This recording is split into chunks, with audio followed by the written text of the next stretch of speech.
আসসালামু আলাইকুম এভরিওয়ান। আমি যা দেখতে পাচ্ছি আপনারাও কি তা দেখতে পাচ্ছেন? চারিদিকে শুধু সবুজের সমারোহ। আমাদের এই উঠানটা তেমন একটা ব্যবহারে আসে না, তাই তো এবার বুদ্ধি করে উঠানে করলাম সবজি বাগান। আমাদের এই ছোট্ট সবজি বাগানে কী নেই দেখেন তো।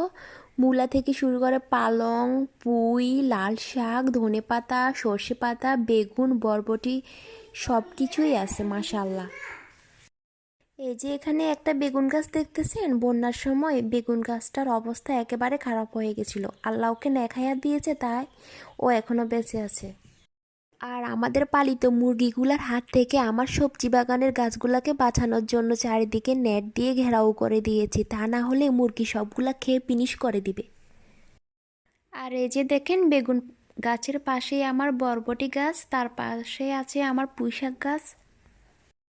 আসলে